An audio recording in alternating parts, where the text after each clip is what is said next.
Allahut. Tha pejgamberi alayhi salatu wassalam, birrul walidain. Tha vepër tjetër që të mirëte Allahu xhelle xhelaluhu dhe që Zoti i Madhërisht e don shumë është birrul walidain, bamirësia ndaj prindërve. Bamirësia ndaj prindërve një vepër shumë e dashur te Zoti xhallahu ala. E çka është birr? Fjala birr nuk e ka kuptimin e thjeshtë çka ne mund të kuptojmë vetëm nga fjala bamirësi. E ka kuptimin kujdes si fol me prindin tënd. Fjala jote dhe toni i zërit tënd zguxon të jetë më i lartë se i prindit tënd. E kujdes me fjalët e tua mos lëndosh ndjenjat e prindit tënd. Pastaj ka thënë ulemaja, birr përfshin edhe lutje. E vladi duhet të bëj lutje për prindin e tij, e në veçantë nëse ai pastaj ka ndërruar jetë. Pra ai mban raporte me prindin e tij pasi ka ndërruar jetë, duke bërë lutje për shpirtin e tij, duke dhënë sadaka për shpirtin e tij, duke investuar në diçka të mirë që shoqëria ka hajër për shpirtin e prindit të tij. Dhe kështu pra mban raporte me prindin e tij. E në veçantë kjo vlen për ato të cilët i kemi vëllezër mërgjimtar, e që gëzohemi shumë kur na vijnë ato, sepse në veçantë na e mbushin xhami për ditë të xhulla. Inshallah na e mbushin dhe për vaktet e tjera. Mirë po ju japim një këshill dhe këtë këshill nuk po japim duke menduar ato se dëshirojmë përzihimin planet e tyre. Jo vallahi dëshirojmë që ato të shohin në afërsi të mëshirës së Zotit xhelle xhelaluhu.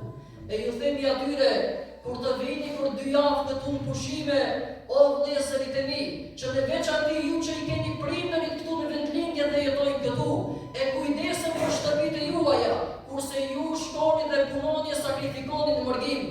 Kur të vini, mundohuni që kohën më të madhe ta kaloni me prindërit e juaj. Ato s'kan nevojë për makinat e bukura çka i bini ju. As nuk kanë nevojë për dhuratat me kufira çka mund t'i bini ju. As nuk kanë nevojë për pasurinë e juaj. Prindërit kanë nevojë që ju të uleni përballë tyre, t'ju tregoni atyre me fjalë që megjithse jetoni larg, ju nuk i keni harruar ato. T'ju tregoni atyre se megjithse jetoni larg, ato kanë vlerë në jetën e juaj. Pra t'i gëzoni zemrat e tyre. Dhe pastaj më e keqja çka dëgjojmë ne, ka ardhur evladi për 2 javë ditë pushim, e mirë ku i ke evladët? Mirë o hoxherën elhamdulillah, shëndoshë mirë, por shkuan një javë ditë në deti. Shkuan një javë ditë në pushime në deti. Ky ka ardhur gjithë pushimin 2 javë, dhe ai prindi i cili me lot në sy e ka përcjellur, por çdo natë në vetmi me lot në sy ka qëndruar, dhe pastaj duke ardhur rrugës me lot në sy e ka pritur. Vallë si do të vijë evladi im, si do vijë, si do jetë rruga, mos ndoshta do të kem pengesa. Pra me lot në sy e prit evladin. Vjen evladi, merr kufirat, shkon në pushime në deti, e le përsëri prindin e tij të vetmuar. Mos ja bëj prindit tënd këtë vllai dashur. Mos ja bëj këtë prindit tënd.